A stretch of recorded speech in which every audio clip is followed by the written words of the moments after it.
बिचौलियन के कहने पे दूसरे के क्या नाम है, अडानी अंबानी के कहने पर तो ये इतने जो 3 काले कानून बने हैं तो मोदी जी तो उनके कहने पर ही लाए हैं, क्योंकि उनके उस पे हैं। और जो यहाँ पर अगर किसान भाई बैठे हैं, दूसरा अगर बिचौलिया बैठेगा तो महीने 2 महीने बैठेगा, 10 दिन 15 दिन बैठेगा। आज 6 महीने से किसान भाई बैठे हुए हैं, आंधी तूफान पानी आ रहा है, क्योंकि किसानों की इसलिए नहीं सुनना चाहती है कि उनके पास तो ईवीएम मशीन है और किसानों की तो ज़रूरत है नहीं उसे सरकार को। जो किसानों की अगर ज़रूरत हो भाई, लोकतंत्र है ये देश हमारा, लोकतंत्र है। अगर जनता की ज़रूरत होती सरकार को कि हम अगर चुनाव जब होंगे तो चुनाव हम हार जाएंगे अगर हमारा जनता सपोर्ट नहीं करेगी, जनता साथ नहीं देगी।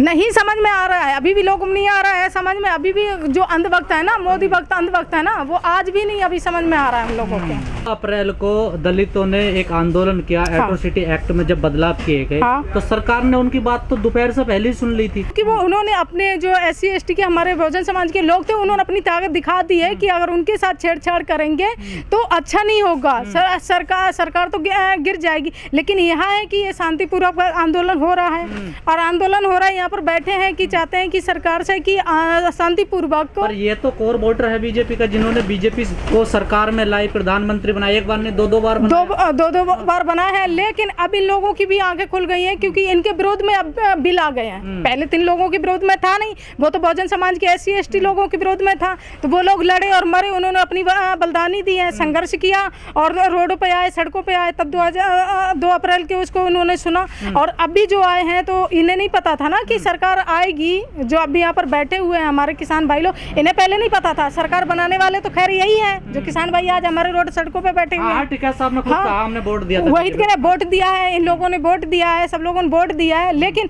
इन्हें ये पता नहीं था ना कि सरकार हमारे ही विरोध में, हमारी ही खेती पर हम ही को गुलाम बना देगी, हम ही को मजदूर बना देगी, जो ये 3 काले कानून लेके आई है सरकार अभी। तो उस वजह से अब इन्हें एहसास हुआ है कि हमने गलती करी है। 2022 में यहाँ से भी यूपी से भी सरकार, योगी सरकार जाएगी और बीजेपी सरकार होगा तो फिर आएगा कौन? तभी 2 में से एक आएगी, या तो आएगी सपा आएगी या तो भाजपा आएगी। यही है, हाँ, दोनों में से एक आनी है, दोनों में से एक आनी है, चाहे कोई भी है। और तभी ये जीत होगी हमारे किसानों की। जैसे अभी बंगाल में हुई जीत हमारे किसान भाइयों की, उन्होंने संघर्ष किया, मेहनत किया और 6 महीने से यहाँ बैठे हुए हैं, तो वो भी हमारी एक जीत ही है।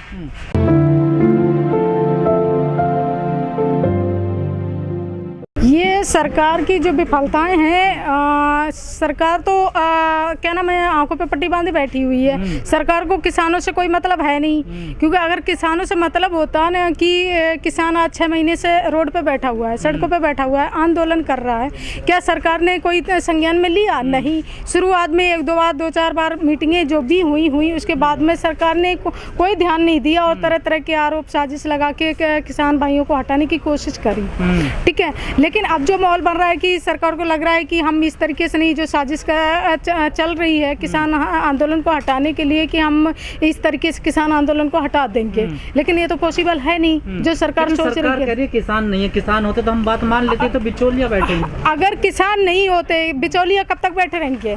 और हमने कहीं ना कहीं किसान भाइयों को ये एहसास हो रहा है अपने आप में कि हमने सरकार को सत्ता में ला करके बहुत बड़ी गलती करी। उनको क्या नजर आ रहा है आपको आंदोलन का, इन फ्यूचर क्या होने? अब इनका भविष्य यही नजर आ रहा है कि जैसे अभी बंगाल का चुनाव हुआ, ये किसान आंदोलन भाइयों से इतना फर्क पड़ा है। जो किसान ये आंदोलन कर रहे हैं, 6 महीने से यहाँ बैठे हुए हैं, बेशक सरकार की नज़र में कुछ भी नहीं है, सरकार ने इग्नोर कर रखा है, सरकार अपने मकान बनाने में लगी हुई है, सरकार अपनी फॉर्मेलिटी पूरी करने में लगी हुई है, लेकिन जनता को इग्नोर कर रखा है। जनता रोड सड़कों पर मर रही है, महामारी से मर रही है, कोरोना से मर रही है, नहरों में और क्या नाम है लाशें तैर रही हैं, लेकिन उससे कोई मतलब नहीं, अपने में लगी हुई है। अगर अब ये देख लो कि जो उसमें हुआ, बंगाल में चुनाव हुआ, अगर ये बेशक सरकार ने यहाँ पर 3 काले कानून वापस नहीं की जो लाई है, क्योंकि सरकार पे इतना दबाव है कि सरकार अपने आप कोई फैसले ले ही नहीं पा रही है। सरकार के ऊपर तो दूसरा बाप बैठा हुआ है जो जिसके सारे पे काम करते हैं, उसके बात में नहीं है, उन पर इतना दबाव है, इतना प्रेशर है कि जिसकी वजह से उन्होंने आज तक ये बिल वापस नहीं कर पा रहे हैं, क्योंकि उनका कर्जा लिया बैठे हैं वो। लेकिन कई किसान नेता कह रहे हैं कि जो किसानों के मुद्दे है ना कहीं वो छूट गए हैं। अब जो लोग बॉर्डर पे बैठे हैं ना, वो तो अपनी नेतागिरी चमकाने के लिए बैठे, वो तो नेतागिरी चमकाने के लिए बैठे हैं अभी।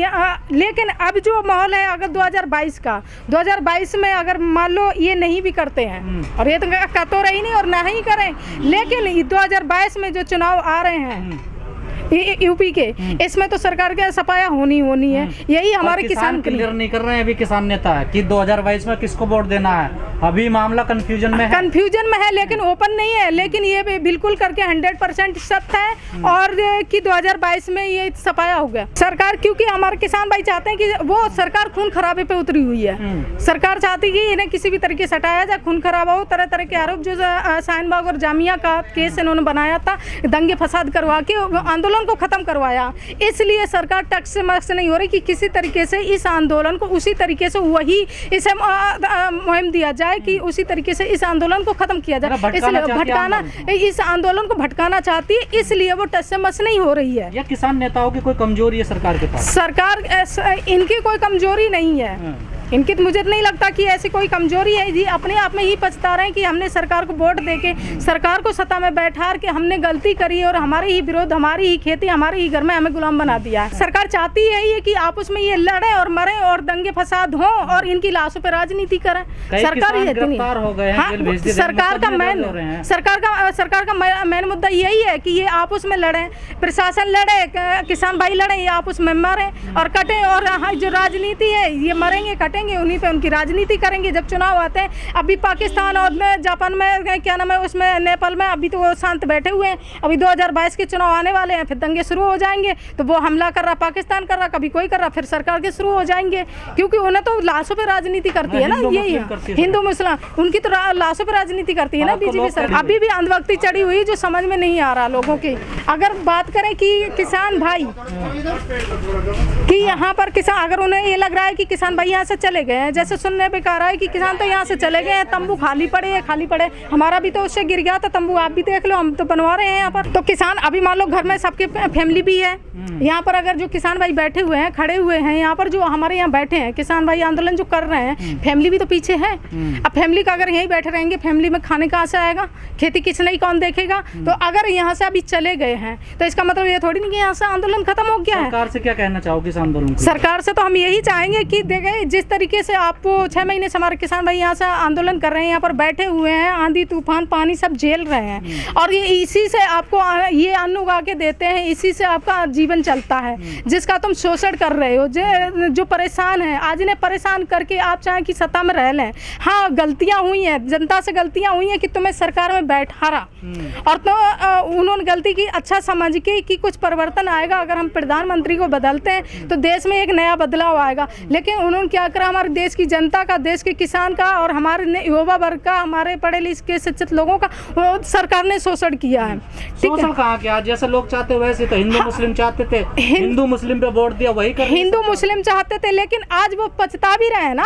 अगर हिंदू मुस्लिम चाहते थे, वो तो चाहते थे कि हिंदू मुस्लिम आज भी हो रहा है, क्योंकि आज मोदी सरकार में और योगी सरकार सबसे ज़्यादा योगी सरकार में देखो, हिंदू जहाँ टारगेट बनाया जाता है, इतने ज़्यादा दलित को टारगेट बनाया जाता है या मुस्लिम को टारगेट बनाया जाता है, कहीं पर भी ले लो।